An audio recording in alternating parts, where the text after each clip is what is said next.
Constitution of the Federal Republic of Nigeria, and I read, "We, the people of the Federal Republic of Nigeria, having firmly and solemnly resolved," shows that we came in here, topless, we met, but we were resolute, we stood our ground, and today we are one big, happy family.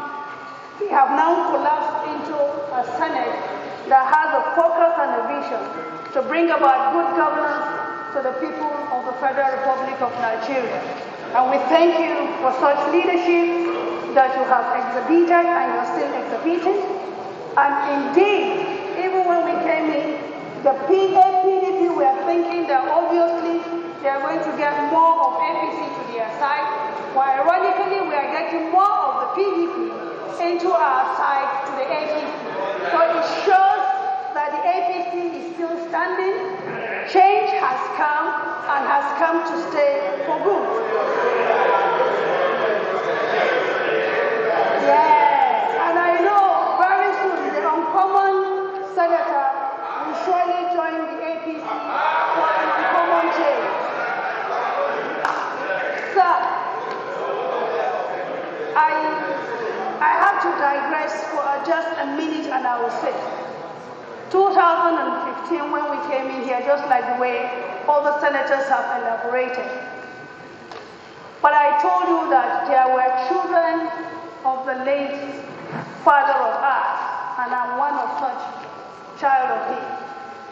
When you sent for me, and you heard I was running for the Senate, you did something you wouldn't know, but it touched my heart, and I saw the father in you. And when you said, Binta, we will support you for running into the office of the Senate. And that took me back to 1998, when I had an encounter with the late Oloyi. And he said, Binta, don't you think you have to run for the House of Representatives?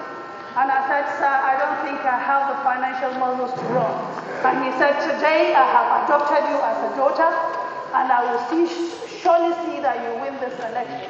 And after the election of 1999, he called me to Lagos and introduced me to your sister, Beni Saraki, and that is how I have been adopted in that family.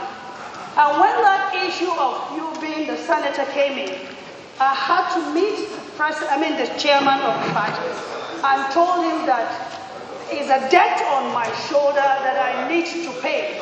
And if nobody is standing by Bukola Saraki, I, Binta Masi Garba, will stand, because it is an honor that has been done to me by the family.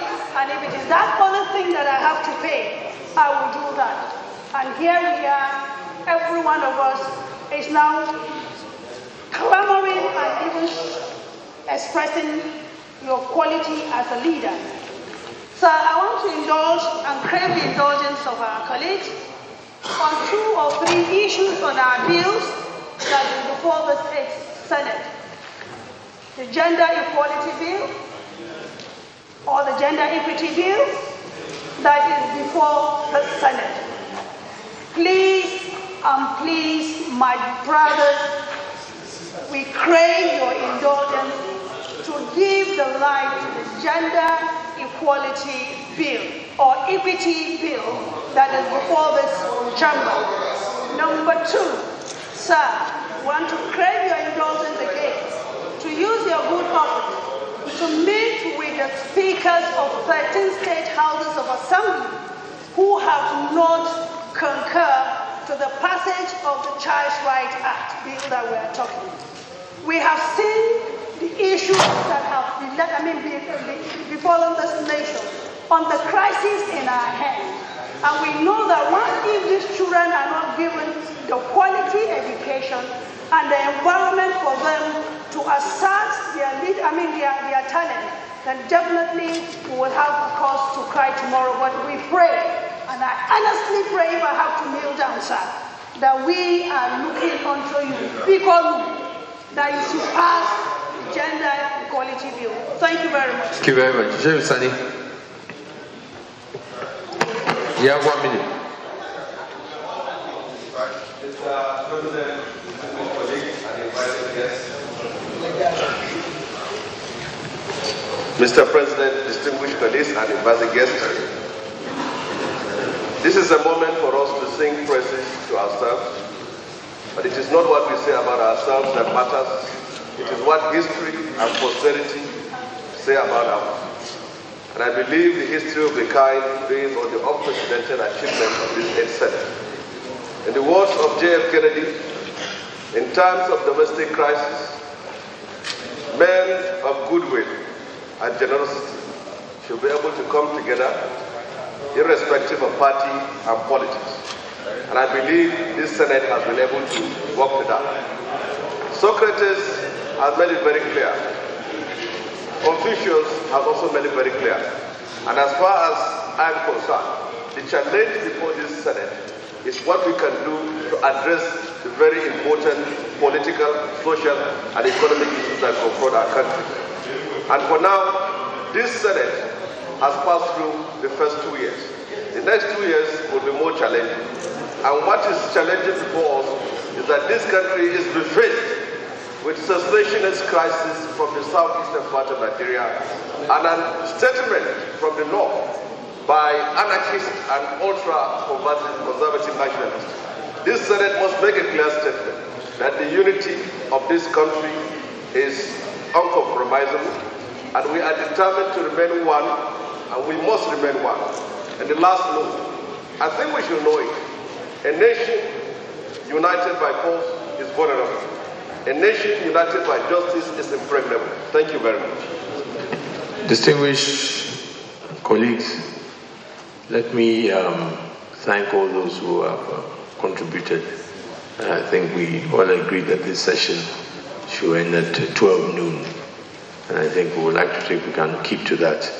I know a lot of you would like to speak, and sure, but because of time, I just want to keep to this.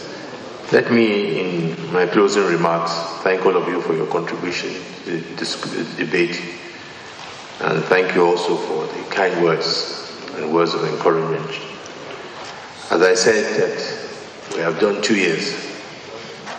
The second part of the journey, we must now be ready to also take on the issues before us, many of which we have spoken about this morning.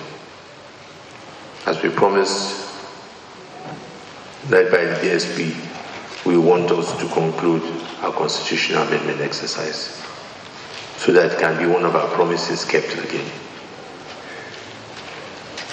Secondly, I just added the Inspector Shehu issue is the issue of our country today. This Senate, its Senate, must stand clearly and act clearly to defend that there's just one Nigeria, non-negotiable any division of this country. And we must lead by example. And I want to commend all of us here for the role that we've played in this area. The next 2 years will be more challenging, and we must show leadership and clearly to every part of this country. And anybody that toys with that is someone that we will fight and will defend this country, the issue of unity of this country. Secondly, is also the fight against corruption. As I said, as we start the second half, we will put in process our own action to ensure that any agency, any MD of government knows that we are on their back to ensure transparency and accountability. And I think we have shown it in the first half by the places that we have put our committees to oversight, that we are not afraid of anybody. We are only ready to defend what is right.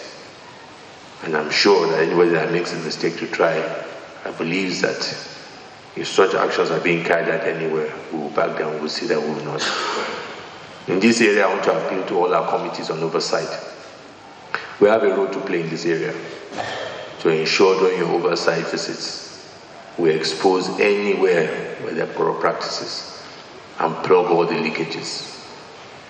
In leading to that also, as we do that, we all need to be also bold and be able to be firm and do what is right and stand for what is the rule of law and the Constitution. This is a point that's very important. I keep on saying that it is the institution that we must strengthen. We must strengthen these institutions. We must strengthen the Senate. In 2 years, and we'll finish our term.